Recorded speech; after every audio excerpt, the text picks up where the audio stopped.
thing that really got me interested was, as you say, the gyroscope. In a plane there is an artificial horizon, okay, and it's based on a gyroscope. And if you spin a gyroscope on a surface, it will want to stay upright. You can twist and tilt the surface as much as you like, the gyroscope will stay upright. So if a plane has a gyroscope and it starts following the curve of the Earth, the gyroscope would stay upright, which means the artificial horizon will start to roll backwards. But it doesn't. That's absolute proof that a plane flies over a flat surface rather than a curved one. Because I asked the pilot on my last flight, do you ever notice the artificial horizon rolling backwards? He said, no, but the artificial horizon has complex electronics in it to make sure it knows where it is on the Earth and it compensates. But I went to the manufacturer of the artificial horizon and they confirmed to me that it's completely mechanical, nothing electronic in it whatsoever. So it's literally just a gyroscope that can freely move. So that right there is proof to me that planes fly over a plane. None of it makes sense. The problem is that we're taught as children, this ball Earth lie, and you might ask as a child, what about the people in Australia? They're standing on the bottom of the globe, won't they fall off? And your teacher says, no, gravity. And you go, oh, okay. And you never go back to that question. But when you go back to it as an adult and start looking at it with a critical eye, right, the whole thing falls apart. As you say, the globe is spinning at 1,000 miles an hour. Neil deGrasse Tyson, who's a leading astronomer in America, I'm Neil deGrasse Tyson, bitch. Tells us that the Earth is not a perfect circle, it is actually an oblate spheroid, it's squashed and wider at the equator. Yeah? So Earth, throughout its life, even when it formed, it was spinning, and it got a little wider at the equator than it does at the poles. So it's not actually a sphere, it's oblate, and officially it's an oblate spheroid. That's what we call it. But not only that, it's slightly wider below the equator than above the equator.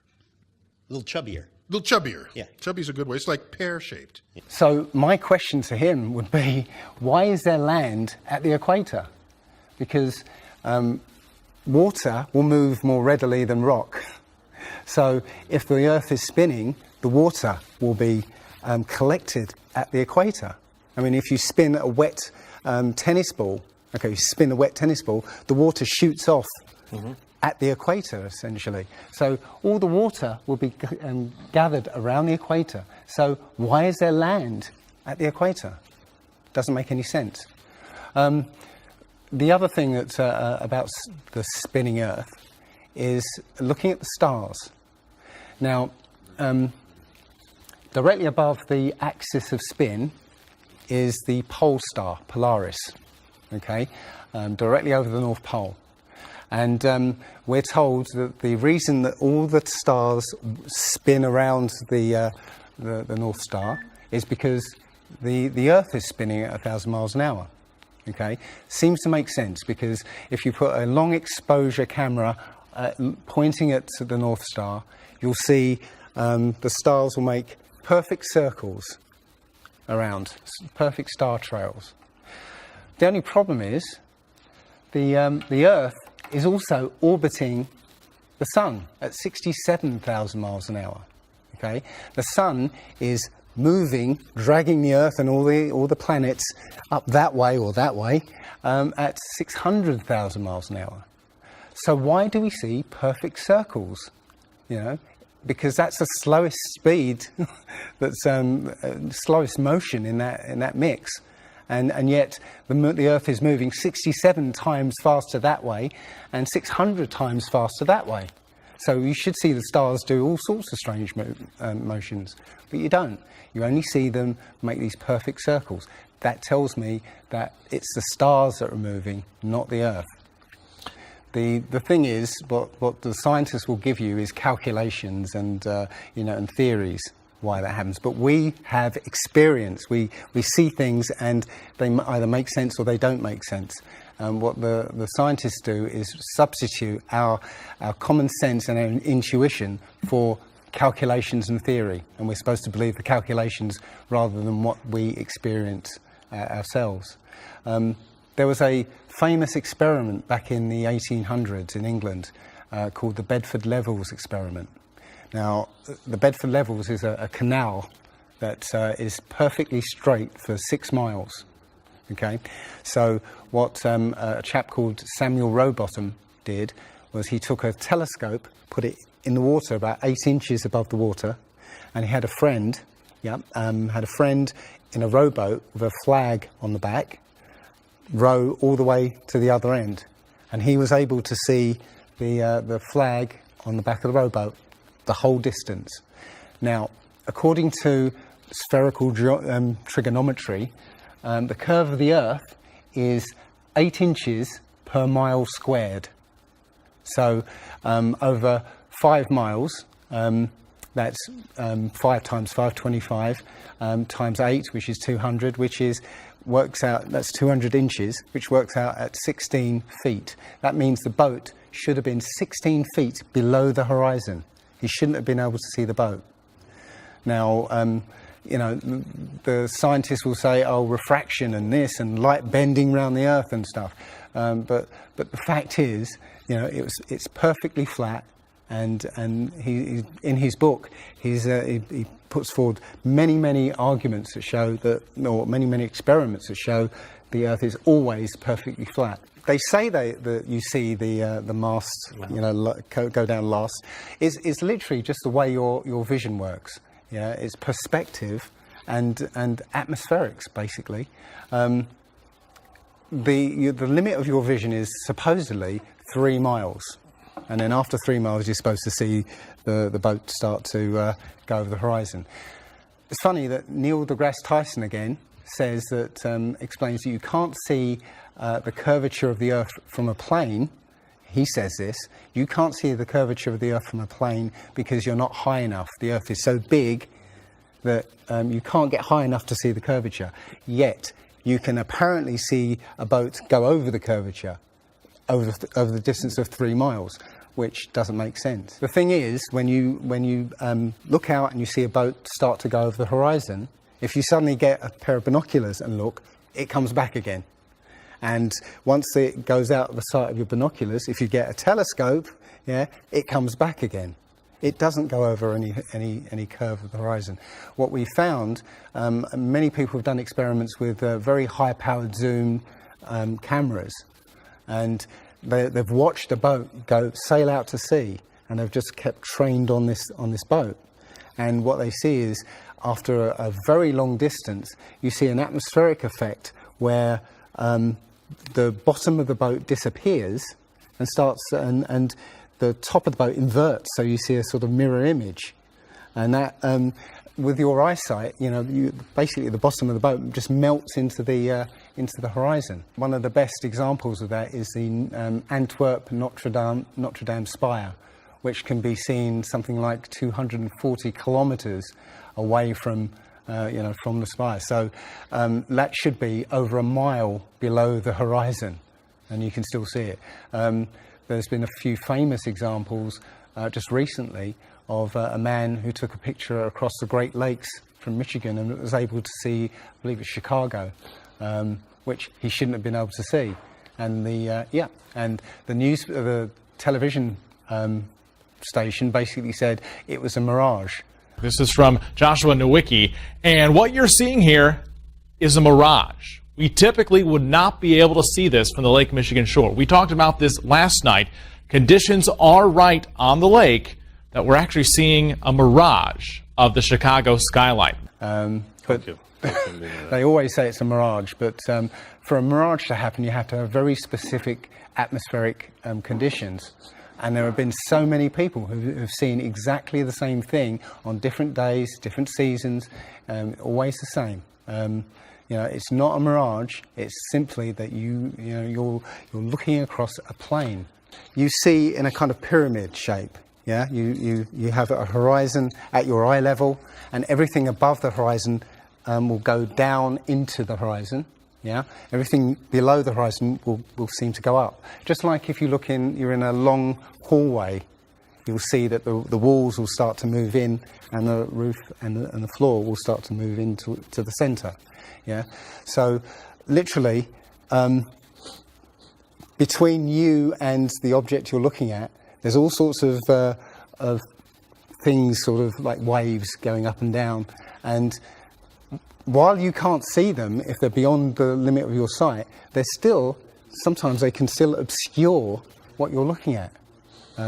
But it's just because they're between you and it, and it's just the way. It's literally perspective. It's better if I could draw a diagram, but it's a very difficult subject to get your head around if you're not used to it. But it is perspective. One sort of other proof is there's a place in Bolivia called Salar de Uyuni, which is a salt flat. It's literally 100 miles wide one way and 80 miles across, and it's perfectly flat. And when it rains, literally you get an inch of water, and it looks like a perfect mirror. Now, how does that happen on a sphere? Yeah, it shows you that, you know, if you're one end of this salt flat, you can see perfectly clearly the other end 100 miles away. So it's just showing you that the Earth is flat, and without the effect of the waves in the sea, you'll be able to see a whole lot further.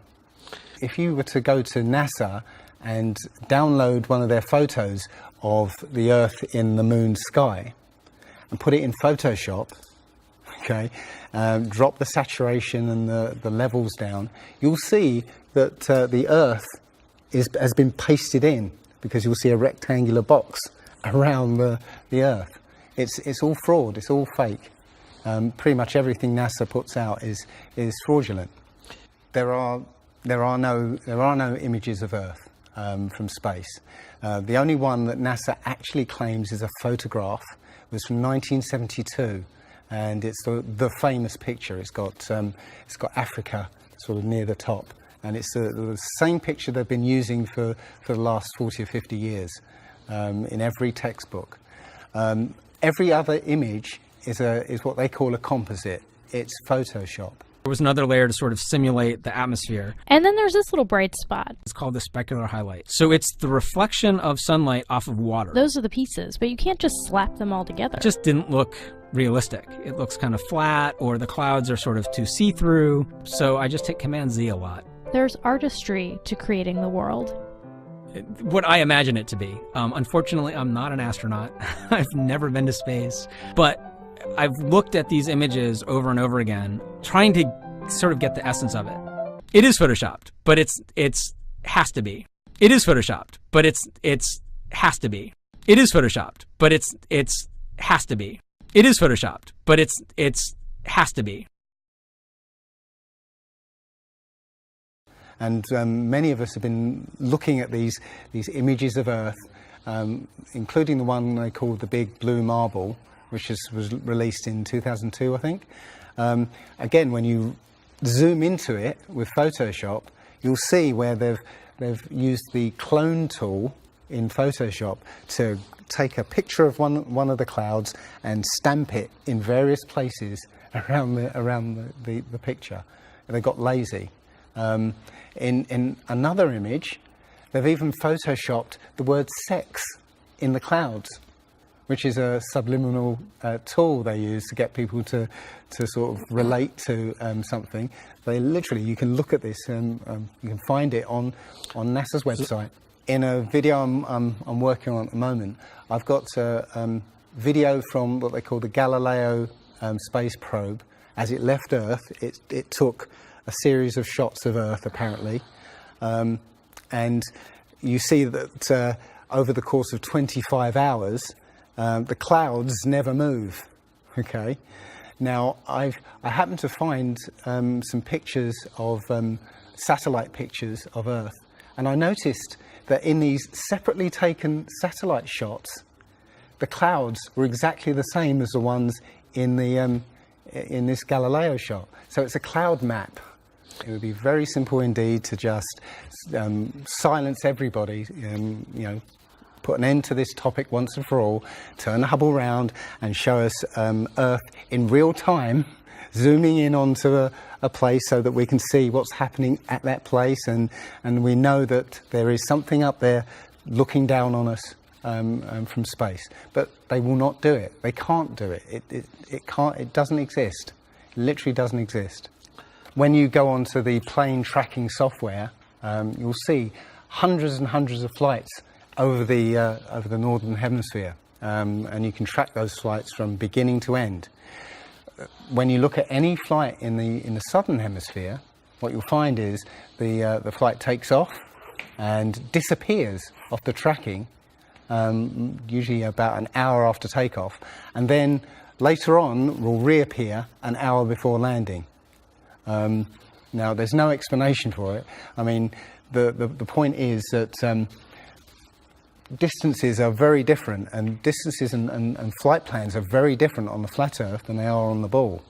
And when you look at flights in the southern hemisphere, they make some really crazy, sort of deviations. So, for instance, if we look on here, let's say a flight from Cape Town over here to Australia, say Sydney in Australia, they will take you to Dubai first, somewhere around here, yes. Just recently there was a case of a woman who was pregnant on a flight, and she was her waters broke on the flight. And I think it was from the Philippines to Los Angeles. Mm-hmm. And again, if you look on this map, you're from around here somewhere to here. Okay. Now they were flying across, and literally her waters broke, and they had to divert. They had to land. So instead of either going back to the Philippines or going on to Los Angeles, they landed in Alaska. Which again, if you look on the flat map, it's again a straight path. Santiago, Chile to Australia, mm-hmm. right? Will usually stop in Los Angeles. Again, you can see on the flat map that it's again a straight path. It all seems to make sense, and if the only thing that would sort of confirm it or disprove it would be GPS, but hey ho, GPS doesn't work in the southern hemisphere. This is an issue because there have been a few people who said they've taken flights that have taken only 14 hours, and they're direct flights from Australia to South America. Now, somebody has actually redrawn the flat map to take into account these the distances. And apparently the distances work out. I haven't seen the map myself, but I should be looking further into it.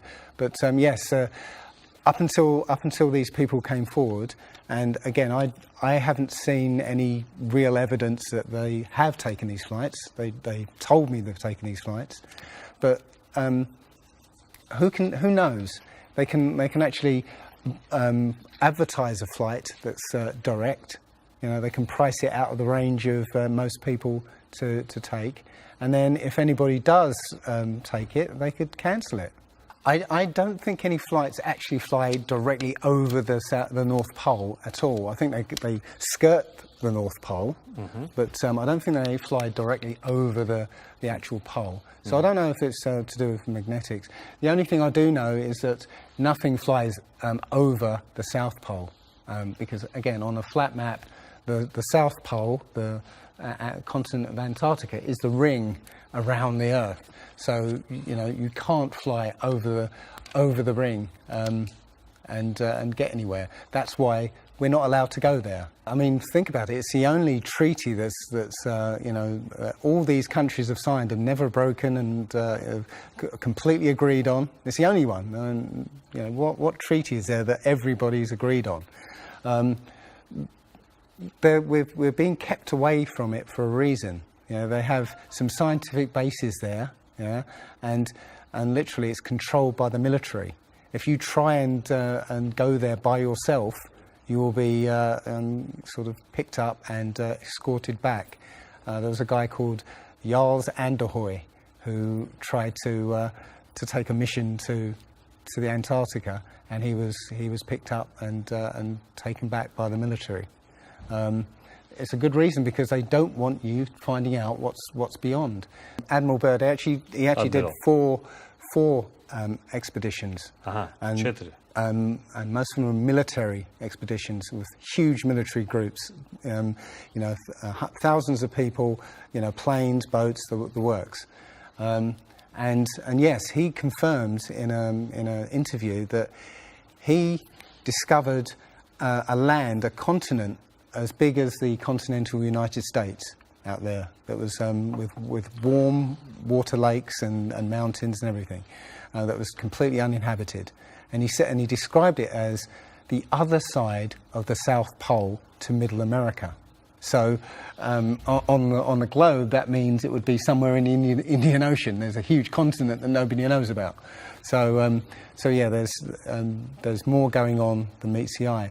The other thing is, after Admiral Byrd came back after his last expedition, Antarctica was sealed off, and both America and the Russians started firing nuclear missiles straight up. Now, in America, that was called Project Operation Fishbowl, and it came under something called Project Dominic. Well, Fishbowl makes sense, because it seems like Admiral Byrd found the edge of the dome, while he was out there, and as soon as he left there, they started firing missiles straight up, I believe, to try and test how far that dome went. If you look at the footage of these explosions, what you'll see is an explosion. Well, when a bomb goes off in midair, it's a fireball. It expands in all directions and mostly up. Okay. Now, if you look at these explosions on Operation Fishbowl, they explode outwards in a ring, which means it's exploding against something, because it can't rise with the heat. So it's exploding against something and exploding outwards. Okay, and the middle of the explosion, you'll see it glows, hot, and then it cools over time. So it looks to me like they were exploding against a dome. Now, I said it was Operation Fishbowl, obviously Fishbowl, but there's a chap called Rob Skiba who discovered that the Project Dominic, the word Dominic means of the Lord, fishbowl of the Lord. So I believe they clearly know that we're in an enclosed system, and Admiral Byrd found the edge, and they've tested to see how far it goes up. They will also say that if a sniper is trying to hit something a great distance, a couple of miles away, they have to take into consideration the spinning of the Earth, because they say that as the bullet leaves the muzzle of the gun, it's now independent of the rotation of the Earth. So, the Earth will spin away from where the bullet, and you have to take that into account. They say that about artillery shells as well, but it's not true. If that was true, a sniper would have to spend ages and ages calculating how to make that shot, and they don't. They literally take into consideration the wind and the elevation, and they don't take the Coriolis effect into consideration at all. Also, planes. If that works for bullets, if bullets, as soon as they leave the Earth, they're now independent of the spin, then why doesn't it work for planes? There's a video on YouTube that actually tries to explain that the Coriolis effect works by using the example of a paper plane. You have to throw it. If you throw it north, the Earth will spin and the plane will land sort of east. But if you take the idea of a real plane, a plane would have to aim north to go east in that case. But that's not what happens. And if that was the case as well, planes would have to land on runways that are moving. And that would be impossible. But how is it that you can take a flight from London to New York and it will take exactly the same time as a flight from New York to London? Yeah, one's with the spin of the planet and the other one's against it. So it doesn't make sense.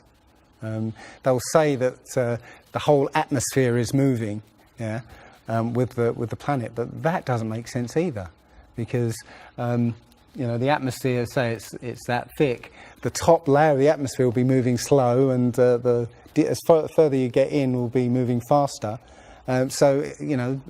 How, if everything is moving like that, how do you get a light breeze that blows against the spin of the planet? How do you get a breeze that goes from north to south? It just doesn't make sense.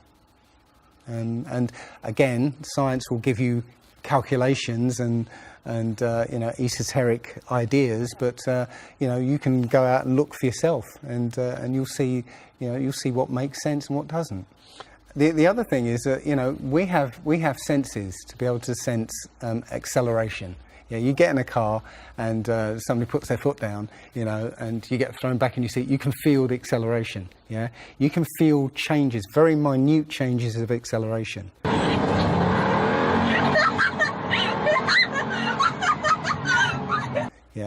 So how is it that if you live up here in Macedonia, which is spinning at maybe 700 miles an hour, because the speed it's spinning is slower than this speed. So if you took a flight down to Africa, on the equator, why don't you feel the change in acceleration? So why don't you feel the change in acceleration? You have these senses that will register the slightest change.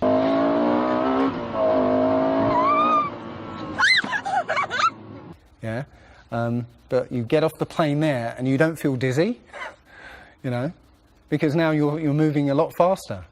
So no, it doesn't make sense.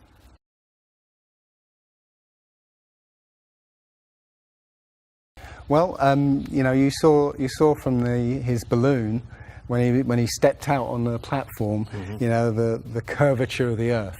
It looked very obvious. Oh, everybody pointed it and said, "Oh, look, there's a curvature." But when you actually looked at the ground, when you looked at the Earth, well, it was New Mexico. That's where he jumped. The whole Earth that you saw there was New Mexico. So if that was a curvature, the Earth must be very, very small indeed, and New Mexico must take up a huge part of it. It was a fisheye lens to curve that, to make that curve. And when he jumped, it took, I think it took him like 2 hours to get to that height. He went straight up. In that 2 hours, the Earth should have rotated away quite a distance, but I think he only landed something like 70 kilometers away from where he sort of went up in the first place, and that can be attributed to the wind. So no, I mean that there's no proof whatsoever. There is so much to this. As I said, if you start looking and asking questions about the very basic things, you'll find that the answers you were given as a child just do not make sense.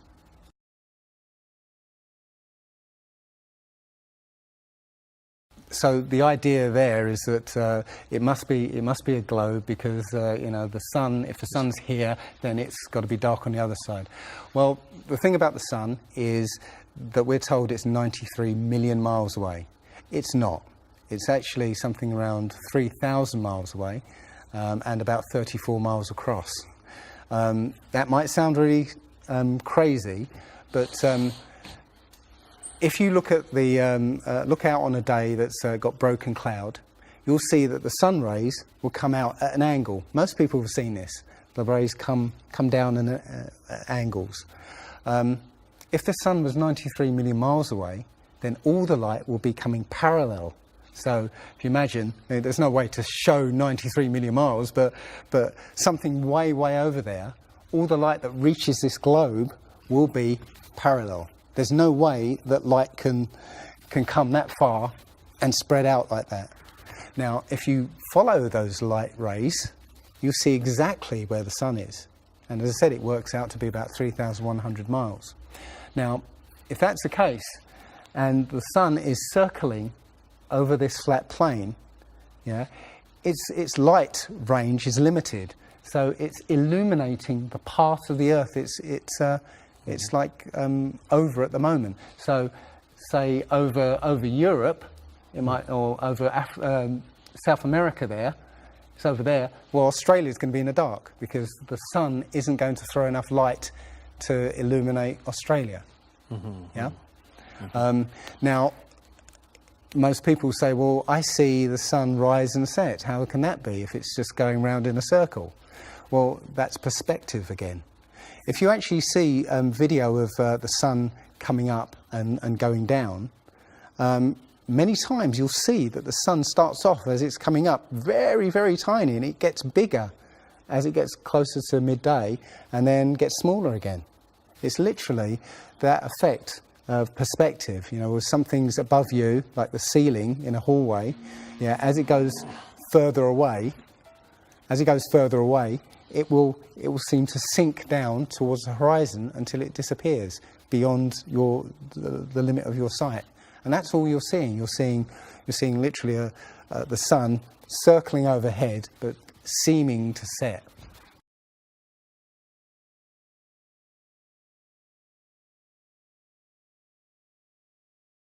There was a team in California that launched a rocket 75 miles up. And you can find this video on YouTube. It's difficult to watch because the cameras, there were 7 cameras on this rocket, and it was spinning as it went up, so it's very, let's say, difficult to watch. But this chap, Refi, studied this video meticulously, looking for some kind of mistake or some kind of evidence, and he realized that he could see the moon. So he went online to a website called timeanddate.com, where it will show you graphically where the moon and sun is at any time on any day. And he did a bit of detective work to find out exactly when the rocket was fired, and found that the moon should have been on the other side of the planet, over Australia. Now, the rocket was 75 miles up and it could see the moon, but anybody down on the ground wouldn't be able to see it. But the point is that if the moon was over Australia, on the other side of it would be on the other side of the planet, which is, okay, there. So down there on the other side of the planet, and the rocket went up here. So there's no way that rocket should have been able to see the moon on the other side of the planet.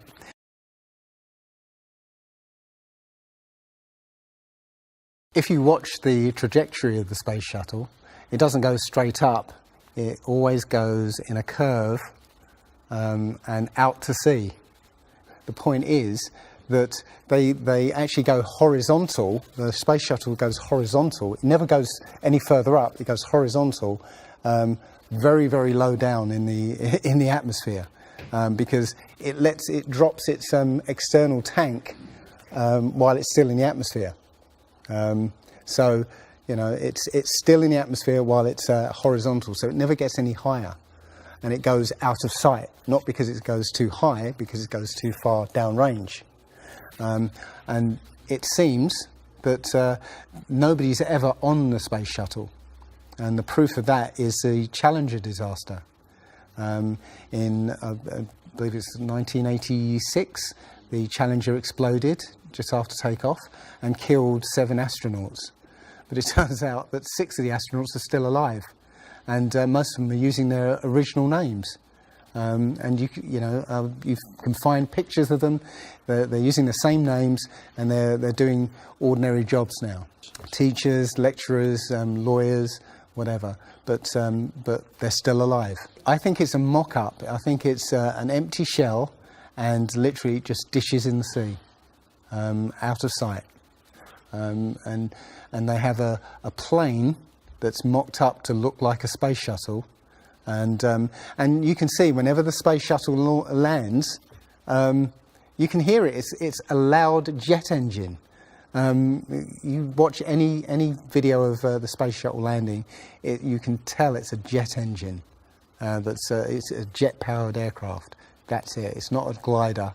In my video, I show you a glider, how that seems, and then I'll show you the space shuttle. And yeah, it's not a glider. It's an aircraft. And that's what they're fooling us. They're taking billions of dollars in and giving us images and fake planes for that 10 billion, you know, however many billions of dollars it is. That you've got the external tank and the space shuttle. Yeah, it's like horizontal at this point, and then they drop the tank.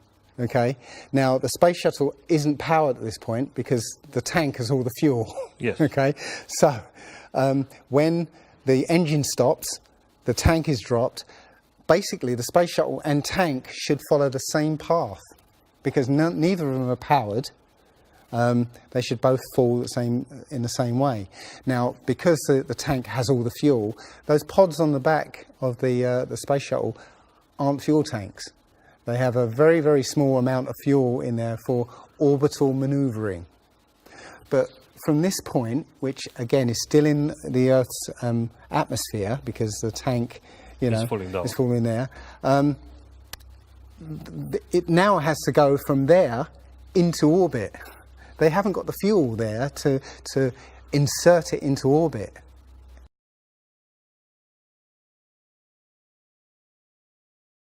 Disney and NASA have worked very closely together. Disney worked with NASA on the moon project. Yeah, they filmed it so that it would be entertaining for the masses. Yeah, and they're still working with NASA.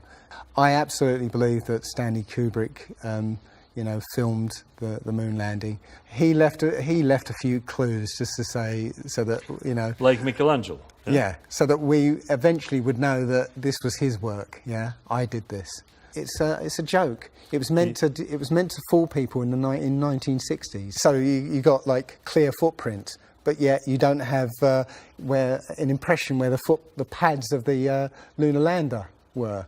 Or a blast crater where the engines were blasting downwards, and also the camera followed the capsule straight up, right, and it followed it very precisely, right, and it stopped when it started to pitch over, right. Now, NASA says, "Oh, we did it remotely." Well, there was a 2 or 3 second delay between sending signals and the camera starting to respond, and then another couple of seconds for them to see what's happened. So it's next to impossible to get that sort of accuracy with that kind of, and it's only done once. I mean, they can't sort of keep doing it over and get it right. They do it once and they got it right the first time. So no, it's either they left an astronaut on the moon to film them, or it was fake. It was fake. It was absolutely fake. There's not too many people involved in this. I mean, NASA controls space as such. The other agencies, have popped up, but literally it's a money-making scheme. NASA makes hundreds of billions of dollars a year. Dobra, Rusi. Okay. The Russians, they're getting in on the act as well. They make money from this. And have you seen the imagery that they put out? The Chinese have put out, or I think it was the Japanese that put out images of Earth from the moon, and it looks even more fake than NASA's ones. It's a money-making scheme, and they're all joining the bandwagon. But that isn't the first thing that's been hidden over the years. I mean, we're all driving petrol cars because 100 years ago, the Rockefeller family basically cornered the market on oil, and the car industry was going electric. So, all cars would have been electric from the get-go, but they basically forced everybody to use petrol cars, and have hidden this secret. And literally, you know, we could be running around in electric cars that have unlimited mileage by now, but we're still using these 100-year-old machines, dirty machines, because of a secret that's been kept. It's easy. If everybody's been trained into believing that this is real, right? And there's space, and it's within our interest to explore space and you know, go to the moon, go to Mars. Yeah, people will pay for it, and they're making billions. And yeah, there's more to it, because I believe there's a big deception coming, and it's to do with aliens, because now since Roswell, 1947. That was the first time anybody had ever understood the idea of aliens. But since then, we've been bombarded with science fiction and the idea of aliens. And most people believe there are aliens out there. So they've prepared us for an alien invasion or an alien saviour. And I think the flat Earth came along at the right moment to educate people, to make people believe or understand that we've been lied to. And if you know, as I know in my heart now, that is real and this isn't, I will not be fooled by aliens coming, because there are no aliens. There's no space.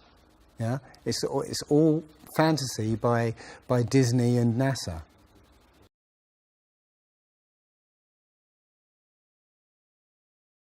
Well, the Bible has a very, very clear view of what this place is, and it matches that place more than it matches this.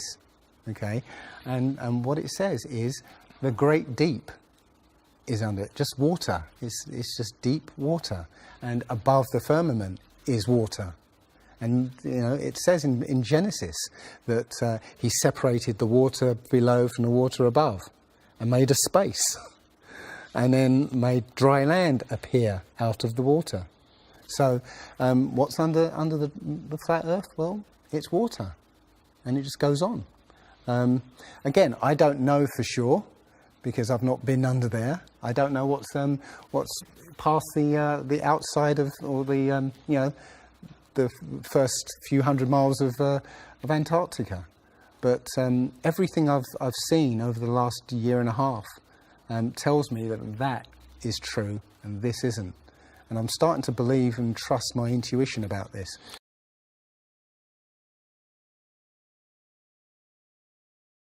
Nobody has actually really gone all the way across Antarctica. Yeah. Now, there are millionaires out there who could, you know, assemble the resources to make an expedition and completely, you know, go across and chart Antarctica and make a name for themselves, being the first person to do that. Yeah, but nobody ever does. One thing I was going to say, which is slightly totally off topic, but the topic I really want to go to is that people, ordinary people, have become scientists through this. Okay. You know, the science community is ignoring a lot of the things that we're looking at. And so normal people are going out and doing experiments. And one of the experiments has turned up an amazing fact that we've not been told. And it destroys the whole idea of this heliocentric system. And that is the moon. If you get a piece of card, put it on the floor, and sort of you put another piece of card to act as a barrier for the moonlight. So you have the moon above, card on the floor, and a piece of card in front to shield half of the card. Yeah. Now, a lot of people have these laser thermometers.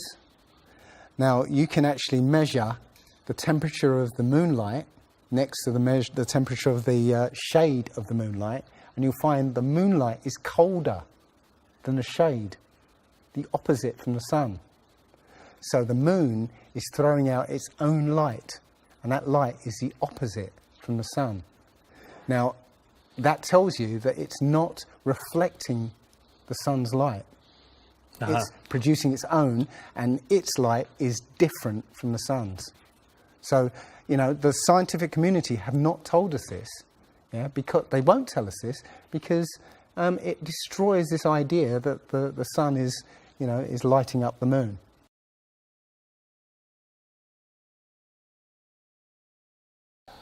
This world is very different from what most people think it is. There are very powerful people who essentially rule this world right now.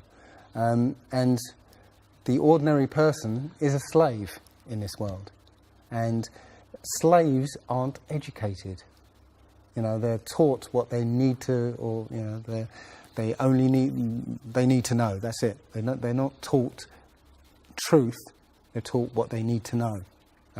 And so you're taught enough so that you can, you know, do the paperwork and operate the machinery, but you're not meant to know what's really going on, because that's the power they have over us. They know what's going on, what, you know, how this world works. We don't, so they can control us. One of the things about slavery is the slaves weren't freed. They were never freed. When the 14th Amendment or 13th Amendment, I can't remember which one, actually made everybody a slave. If you're a citizen of a country, you're a slave. That's what a citizen is.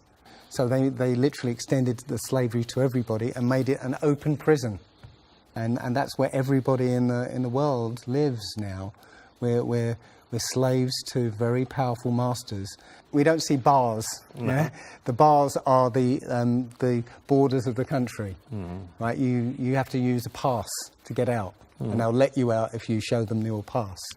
Yeah, and sometimes they won't let you out. You know, as I was coming here, I was lining up to go on the plane, and somebody in front of me was told, no, you can't fly. They found something in your bag, so you can't fly today. So, you know, we have, as I said, we have natural rights to travel anywhere on this earth. We were born on this earth. We have the right to travel anywhere. But our masters have kept us in small, open prisons that you need to get permission to move around.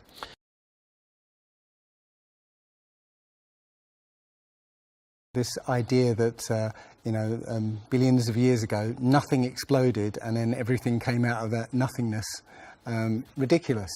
But they try to make you believe that the idea that a supreme being, a creator, created this is ridiculous compared to that idea.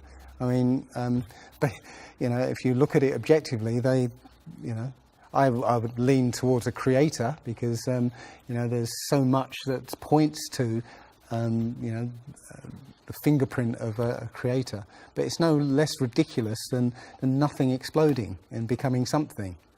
In my opinion, the Big Bang theory and the theory of evolution and the Ball Earth theory are all interlinked, and they're all there to make us feel as though we're insignificant.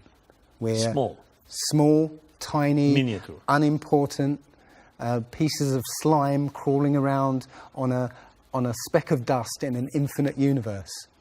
If that's true, and there's no purpose, there's no meaning to anything, then our owners can do whatever they want with us.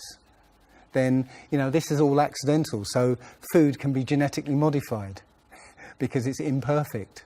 We can be modified because we're imperfect. If we realise that this is the universe, and complete universe. Yes, this system is is everything. Everything that NASA has put out is CGI, is fake. Okay, people say, I think you mentioned it. If you look out into the universe, you see that the moon is round, spherical, and the planets are spherical, and so why are we flat? Well, how do you know that the planets and the stars are spherical? All you get is, if you look for a telescope, you see a flat disk. If you think you see a spherical shape there, well, it needs two eyes to resolve 3D. If you're looking through a telescope, you can't see anything in 3D. It's going to be flat anyway. So all you see is a flat blob of light. It's only NASA that's given you these beautiful pictures of so-called planets and stars. Yeah. So it's a fallacy to say, well, everything else out there is spherical, so we must be. You know, how this is special. You know, so why? It's like saying a basketball is round, so why isn't the court round? You know, it's a fallacy. So this idea of a ball Earth, theory of evolution, the Big Bang, is all about making us feel nothing, so that we can be used. If everybody realised how special we all are, how unique every single life is, then this whole world would change overnight. We wouldn't allow ourselves to be used by this cabal. We wouldn't allow this planet to be destroyed, because they're destroying it because, oh, it's just an accidental planet, one of millions. We've found other Earths, you know. Eventually, if this one gets too messed up, we'll go to another one. No, this is it. So if we all realise that, then we wouldn't allow all these things that are going on. It's all about control. There are a small group of people who want to control the world, and because there's so many of us out there, you know, they can't control us directly. They can't, you know, this small group of people can't, you know, come round to all of us and control us directly. So they must use our own minds, our own hearts and minds against ourselves. And this is what they've done. They've educated us into this world, into this globe spinning, you know, heliocentric Big Bang evolution world, which makes us nothing.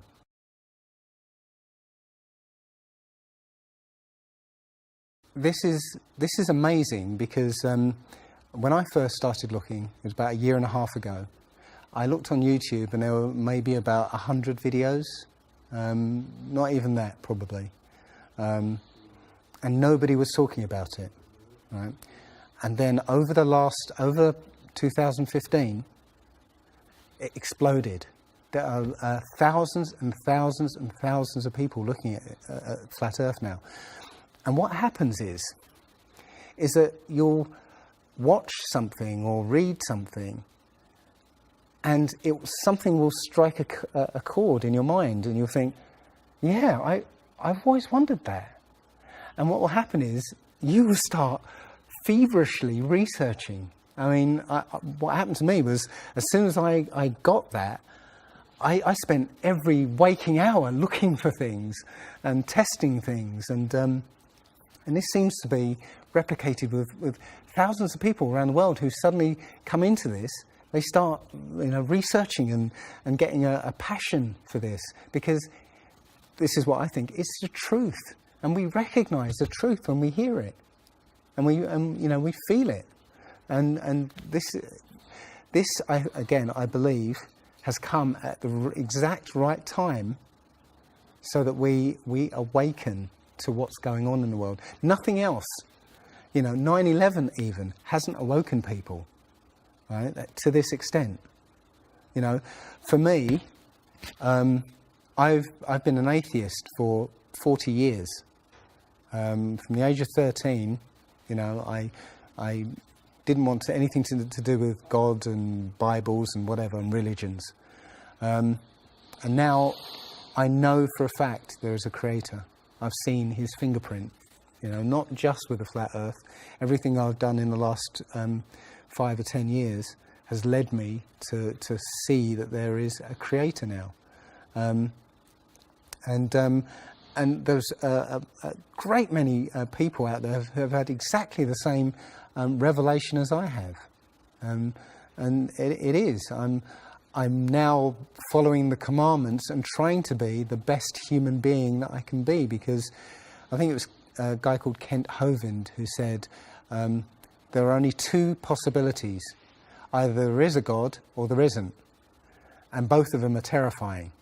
Yeah. If there isn't a God, then nobody's in control. We're hurtling through space, and there's no plan, and there's no nothing, and that's terrifying. If there is a God, then we'd better find out who he is and what he wants, and do exactly what he says. And it turns out that he gave us very specific instructions on how to live. And they're not rules as in laws that you must follow because or put you in prison if you don't. No, these are rules to live by, to make a harmonious world. Don't harm anyone, don't kill anybody, don't steal from people. Don't covet people's items. Don't lie. Don't lie. I mean, these things are written in our hearts anyway. Yeah, but we're in a society that that legalizes all of the 10 Commandments. The policemen and soldiers can kill. They're allowed to kill. Politicians can lie. They can lie. They're lying all the time. They're actually. lying all the time. Police have been told that they are allowed to lie to try and get to catch somebody. Yeah, they're allowed to lie. Everything in the 10 Commandments is legalized in this society. That tells you who runs this society. Yeah. So yeah, this is a profound movement. I don't like using the word movement, but it's a profound shift in consciousness for people because, unlike any other topic that's come out in the last few years, this one has made people realise that they've been lied to.